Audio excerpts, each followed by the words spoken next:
Welcome back, everyone, for another deep dive. This Yeah. time we're tackling something pretty interesting, I think, assertive communication, but we're going a little deeper than just the basics. Oh, yeah. We've got this fascinating article. It's called Assertive Communication and Its Impact on Self-Confidence. And I'm really curious to see, what we can pull out of here for you guys listening, what kind of nuggets we can find. Yeah, I think, we talk about assertive communication and it's, kind of the idea of speak your mind. Right. But this one really goes beyond that and looks at the impact it can have on actually building your confidence, Yeah. which is really fascinating to me. That is interesting. And honestly, I think, we've all probably encountered someone who maybe takes that idea a little too far. Right. And so I'm kind of interested to see, as we're going through this, if the article touches on where that line is. Where do you become too assertive or aggressive or what have you? Right. To kick things off, let's just set the stage a little bit. How does this article actually define assertive communication? What are we even talking about here? Yeah, so it really emphasizes kind of that sweet spot. It's finding that balance where you are direct about your needs and your thoughts and your feelings. Okay. You're communicating that clearly to other people, Mhm. but you're also making sure that you're respecting their side of the street as well. Got it. So it's not being a pushover, but also not being a bulldozer. Okay, so it's really about finding that balance. Yeah. I like that.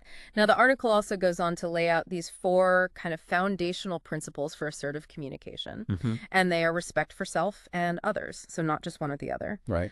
Honesty, taking responsibility for your own reactions, and then just being clear to avoid, confusion and misunderstandings. Seems pretty straightforward on the surface, but in practice, like, how do you actually do that? Yeah. What techniques does the article suggest we can use to kind of put these principles into practice? Yeah. They actually have some really interesting ones in here. Okay. One that they talk about is using I statements. Yeah. So instead of saying, you always interrupt me, Right. which can kind of put the other person on a defensive, you can rephrase it and say, I feel frustrated when I don't get to finish my thought. Okay. So it takes the blame out of it, Right. and it really just expresses how you're feeling in that moment. That's a classic one, but I'm always curious with those I statements, if they actually work in the heat of the moment, Yeah, Because it takes a lot of, I think, presence of mind definitely. to actually rephrase things that way. Now, they also mentioned the broken record technique, which Yeah. sounds, I don't know, kind of repetitive. Yeah. So how does that one play out in real life? So with the broken record technique, it's really about calmly repeating your point. Okay. And this is really helpful if you're in a situation where you need to say no to something and someone's kind of pushing back on that. Mm-hmm. So you just keep calmly repeating yourself. But I think you bring up a good point where it's like, how do you do that Yeah. without sounding robotic? Right. It's like, where's that fine line between being assertive and just being annoying? Yeah, exactly. Like, are there nonverbal cues that come into play there, or is it really all about just the words you're saying? Yeah, they actually do touch on nonverbals in this article. Okay. So things like, your posture, your eye contact, all of those things play a role in kind of reinforcing the message that you're trying to communicate. Right. But what I thought was really interesting was how much emphasis they put on emotional regulation. So the idea that assertiveness isn't just about what you're saying, Yeah. but it's about being aware of, your own internal state. Right. What are your triggers? What are the things that tend to set you off? And how can you manage your emotions in a way that allows you to actually communicate effectively? That's way harder than it sounds. Oh, yeah. Yeah. Definitely. Before we get into that, though, and maybe dig into some tips for, how to manage those big feelings, I think it's worth talking about why we even bother with all this. Like, why is assertive communication so important? What's the big deal? The article makes this connection between assertiveness and confidence, right? Yes. And this is where I think it gets really interesting. Okay. Because when you're able to say no to things or to ask for what you want, you're kind of taking control of your life. Right. And the article actually argues that, strengthens your sense of control over your life. Got it. And then that in turn boosts your self-esteem. Okay, so it makes sense on the surface, but it also feels a little bit chicken and egg to me. Yeah. Like, do you need confidence to be assertive in the first place? Or does the assertiveness create the confidence? That's the really fascinating part, is that it's kind of this feedback loop. Okay. So the more you practice standing up for yourself, the more you start to feel capable. And as that confidence grows, Mm-hmm. it becomes easier to be assertive in other areas of your life. Got it. So it's not just about like one big moment where you finally stand up for yourself. Right. It's this ongoing cycle. So it sounds like it's not even just about, feeling good or feeling confident, but Yeah, it also has a ripple effect on your relationships, absolutely. right? When you're communicating clearly with people, there are going to be less misunderstandings. Mhm. You're not going to have as much resentment building up. Right. So that honesty really helps to clear the air in your relationships. Mm-hmm. And I'm also thinking about just like the skills that are involved in assertive communication. Yeah. Things like active listening and empathy, conflict resolution. Hmm. These are not just helpful for, big blowout fights, Right. so just like the everyday interactions that we have. Exactly. So it seems like it's kind of like leveling up your social skills overall. Definitely. The article also mentioned something that I wouldn't have immediately connected to assertive communication, Yeah. which is reducing social anxiety. Interesting. So how does that work? Well, if you think about it, if you're constantly afraid to speak your mind in social situations, everything feels kind of daunting. Yeah. But when you know that you have the ability to express yourself clearly and respectfully, Mm-hmm. those interactions don't seem as scary anymore. Right. You're not hiding. You're showing up authentically as you. That's a powerful point, and it kind of makes me think about assertiveness as almost like giving you permission to be authentic. Mm-hmm. But it also makes me wonder, where's that line, between being authentically assertive and just being difficult? Oh, yeah. Is there a downside to all of this? That's a great question. And honestly, I don't think the article really addresses that. Yeah. It's all very positive about the benefits. Yeah. The confidence boost, better relationships. Right. But I'm curious from your perspective, like what comes to mind when you think about someone who maybe takes assertiveness too far? Honestly, when I think about that, I think about those people who are always right?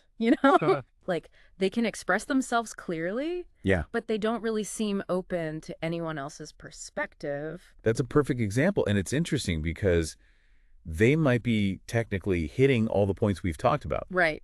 They're communicating clearly, they're taking responsibility for their feelings, but it's at the expense of that genuine connection with the other person. Mm-hmm. So maybe it's not just about what we're communicating, Yeah. but it's also about how we're doing it. That's a great point. And I wonder if maybe that's actually what separates confidence from arrogance.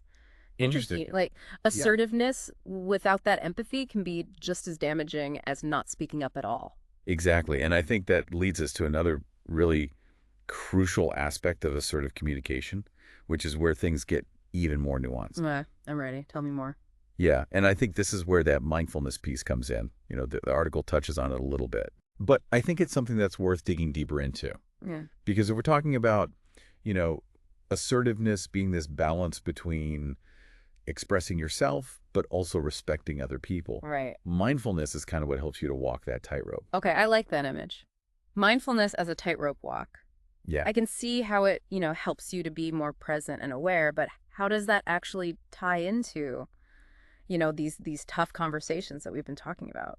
So when you're mindful, you're much more tuned into your own reactions. Okay. So you might notice that, anger starting to bubble up or that defensiveness Right. before it kind of takes over. Okay. And he gives you that split-second pause where you can choose how you want to respond rather than just reacting on autopilot. So it's like hitting the brakes on that knee-jerk reaction. Exactly. But I'm also thinking about those times where you do need a little bit of that fire, to Yeah. really stand up for something that's important to you.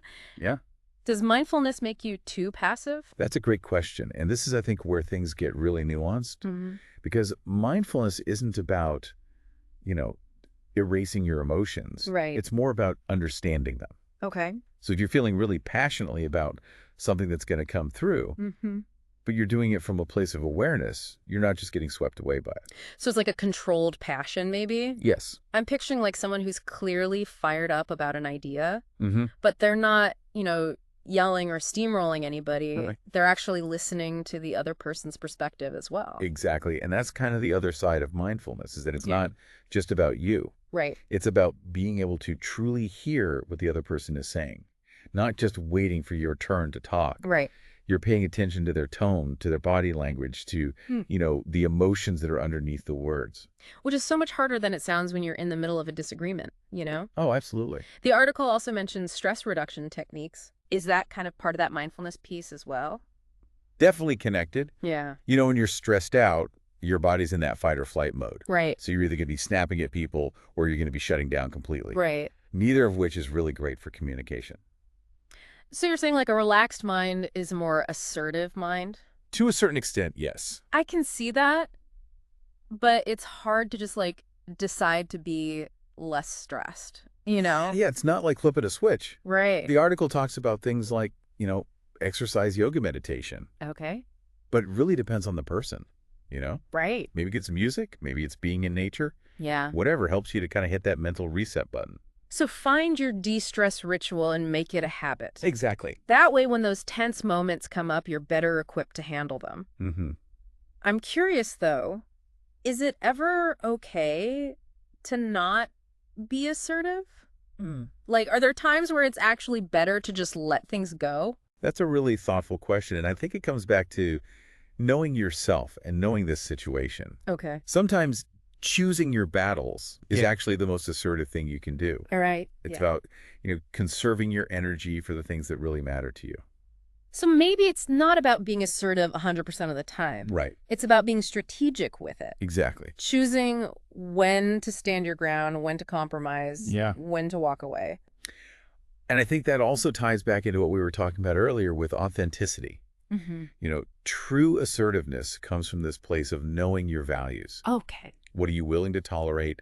What are your hard limits? And that takes self-awareness. Yes. And that's not something you develop overnight. Definitely not. The article makes it sound kind of easy. Right. Learn these techniques, boost your confidence, bam. Yeah, so it's like a one-time fix. Right, exactly. Yeah. But in reality, it's probably more like a lifelong process. It is. Right. It's like any skill. Right. You practice, you mess up, you learn, you try again. Mm-hmm. And I think as you get more comfortable with assertiveness, it becomes less about following a script Right. and more about just expressing who you truly are. That makes sense. It's not about becoming, this super confident, argumentative person. Right. It's about finding your way of communicating authentically. Exactly. And that journey of self-discovery, I think, is where things get really interesting because the article focuses a lot on the benefits of assertiveness. Mm-hmm.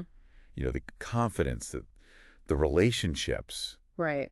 But I think there's also this kind of unexpected growth that happens along the way. Okay. You start to understand yourself better, Mm-hmm. what you value, what you're willing to fight for. So it's almost like assertiveness is this gateway to personal development. I think so. You learn how to speak up, and in the process, you discover all these things about yourself that you didn't even know were there. Yeah, and as you kind of peel back those layers, Mm-hmm. you might even uncover some hidden beliefs that have been holding you back. Oh, interesting. Maybe it's a fear of conflict or a need to please everyone, Mm-hmm. or even just this underlying feeling that you're not worthy of expressing your needs. Wow, that's deep. So you're saying that assertive communication isn't just about, getting your point across. Right. It's about uncovering these deeper parts of yourself Yeah. that might be keeping you from fully showing up in the world. Exactly. And that actually leads us to, I think, an even more powerful aspect of assertive communication, which is the courage to be vulnerable. Okay. Vulnerability. Yeah. Well, this I have to hear more about. Vulnerability and assertive communication, that's not a connection I would have made right away. So how does that work? I think it's about letting go of this need to have like a perfect image. This idea that you always have to have all the answers or you always have to be in control. Okay. And when you can actually allow yourself to be vulnerable, to say things like, I don't know, or I need help, Right. it actually strengthens your communication. Yeah. That seems kind of counterintuitive, though. You'd think being vulnerable would make you seem less assertive, not more. Yeah, it's interesting because I think it's actually the opposite. Yeah. When you're willing to show your true self, like imperfections and all, Yeah. it really builds trust with people. Okay. They're more likely to connect with you on a deeper level because you're being real. So it's about authenticity again, Mm-hmm. but this time it's not just about, expressing your needs. Oh, right. It's about admitting your weaknesses. Exactly. And that can be incredibly powerful. Think about it. Like when someone is willing to be vulnerable with you, Yeah. to share their struggles, their insecurities, Yeah. it makes them seem more human. It's like they're letting you see behind the curtain a little bit. Yeah. And that creates a sense of intimacy. Exactly. And when you have that connection, Yeah. that sense of shared humanity, Yeah. I think it makes it much easier to communicate openly and honestly with each other. So it sounds like vulnerability isn't about weakness. It's actually about strength. It is. It's about having the courage to be yourself, Yeah. even when it's scary. Mm-hmm. And it's about recognizing that, we're all in this together. Right. We all have our struggles. We have our insecurities, our moments of doubt. And when we can share those with each other, it creates a space for, genuine connection and understanding. Exactly. And that's what makes assertive communication so transformative. Yeah. You know, Mm. it's not just about getting what you want. Yeah. It's about building relationships. Mm. It's about fostering empathy Right. and ultimately creating a more compassionate world. I love that. This whole deep dive has really kind of shifted my perspective on assertive communication. I used to think it was all about, being tough and confident and, kind of like putting on this strong front. Right. But now I see that it's so much more nuanced than that. It It's is. about self-awareness. It's about empathy.